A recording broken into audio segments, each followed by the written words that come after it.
So hey guys, welcome back to my channel. कैसे हैं आप लोग? आई होप अच्छे होंगे और आई नो कि आप लोग मेरे वीडियो का वेट करेंगे बिकॉज आज था यूजीसी नेट का पेपर, जो कि लैंग्वेज पेपर था। आज सबका था, इंग्लिश, हिंदी, मैथिली, जिन लोगों का भी था और भी बहुत सारे लैंग्वेजेज हैं उनका।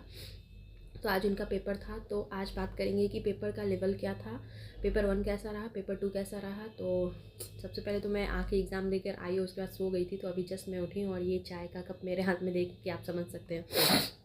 एक तो इतनी ठंड है और इतना दूर सेंटर दे देता है कि जाने आने में हालत ख़राब हो जाती है।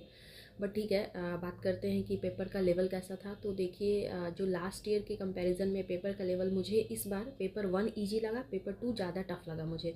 पेपर 2 जो है लास्ट ईयर बहुत सुपरफिशियल तरीके से पूछा गया था, ऊपर ऊपर, जैसे कि प्रकाशन वर्ष क्या है, जन्म वर्ष क्या है, कौन सा बुक किसका है। तो इस बार मुझे थोड़ा सा टफ लगा। हो सकता है मैंने पढ़ाई नहीं की हो, इस वजह से लगा हो। बट ऐसा नहीं है, पढ़ के तो मैं कभी भी नहीं जाती थी। लास्ट ईयर भी मैं बिना पढ़ी ही गई थी।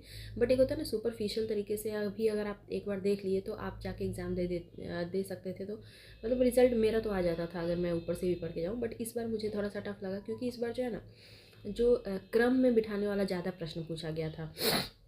और अगर जैसे आपको प्रकाशन वर्ष याद है भी तो 4 5 6 ऐसे है, तो सबका तो आप नहीं याद कर सकते। तो उस कंडीशन में मुझे थोड़ा सा टफ लगा कि क्रम में बैठाना था। साथ में जो डीपली कौन सा कथन किसका है वो पूछा हुआ था।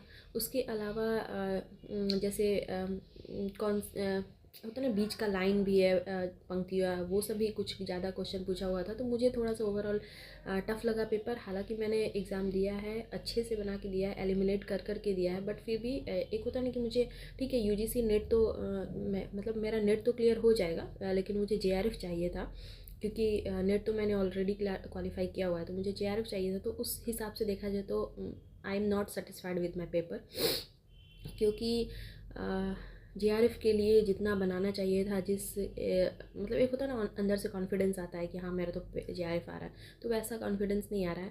पेपर 1 मुझे ज़्यादा इजी लगा। पेपर 1 अगर आपने पढ़ाई किया, प्रीवियस ईयर देखें अच्छे से, तो आप बहुत अच्छे से कर सकते हैं। पेपर 1 में मैं बताती हूँ, सीआई आया था।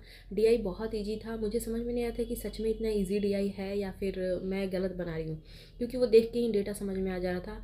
अगर आप पेन कॉपी ना भी छूते तो भी बन जाता डीआई के अलावा। और उसमें पूछा था जो सीरीज़ था वो भी आसान पूछा हुआ था। जो 11वां नंबर का पूछा हुआ था, 1 2 3 4 ऐसे करके दिया था, और 11वां पद क्या होगा वो पूछा हुआ था। उसके अलावा उसमें अल्फ़ाबेटिकली जो सीरीज़ थे वो भी पूछे हुए थे, ABCD ऐसे करके था कि उसके बाद क्या आएगा, वो भी पूछा हुआ था। तो पेपर 1 ईजी था। और एक आलू टमाटर वाला था कि 3 kg आलू का रेट इतना है, 4 kg टमाटर का इतना है। तो उसका आंसर बहुत ईजी था।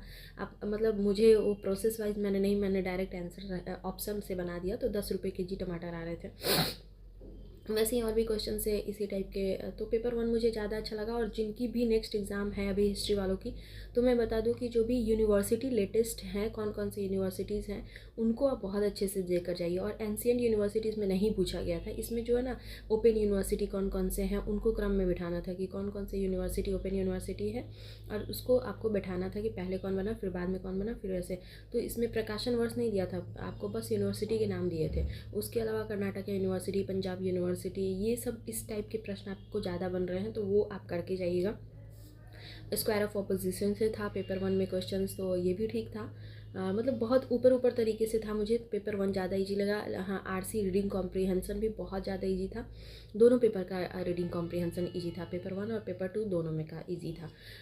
वही तो मतलब पेपर 2 ही मुझे थोड़ा सा लेंदी लगा। और टाइम तो मेरे पास इस बार 20-25 मिनट एक्स्ट्रा बच गए थे। इतना जल्दी पेपर मैंने कर लिया था कि मेरे पास 20 मिनट टाइम बचे हुए थे। बट उसके बाद समझ में नहीं आ रहा था कि क्या बनाऊँ। और लास्ट टाइम में मैंने सोचा कि नहीं, जो भी क्वेश्चन एक बार बना चुकी हूँ फिर उसको मतलब चेंज करना मुझे सही नहीं लगा। हालांकि मैंने 1 2 चेंज किया और वो मेरा गलत हो रहा है।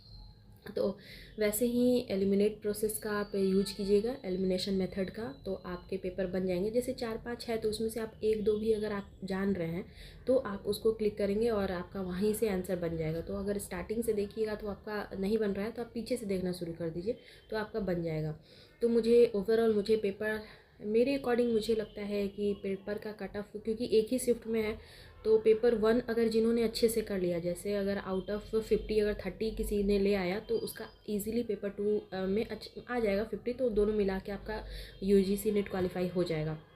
जेआरएफ के लिए थोड़ा सा मेहनत ज़्यादा करना पड़ेगा। और इधर मैं थोड़ा सा पढ़ भी नहीं पाई थी, ये भी कह सकती हूँ कि मैं थोड़ा सा इधर पढ़ नहीं पाई थी, थोड़ी सी बीपीएससी की वजह से डिस्टर्ब थी। और लास्ट के 4-5 दिन में मैं क्या ही पढ़ लूँगी, इतना बड़ा सिलेबस है लास्ट के। और मतलब मुझे पहले लगा था कि ठीक है 5 दिन में मैं 5 दिन को मैं 10 घंटे बना के पढ़ लूँगी, क्योंकि मेरी सिटिंग कैपेसिटी अच्छी है, मैं 10 घंटे बैठ सकती हूँ।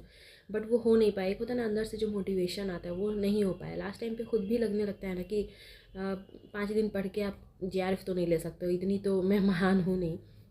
बट ठीक है, जो होगा देखेंगे। चलिए मिलते हैं नेक्स्ट वीडियो में। Till then bye bye. Channel पे पहली बार आए तो सब्सक्राइब कर दे, पुराने सब्सक्राइब तो लाइक कर दे।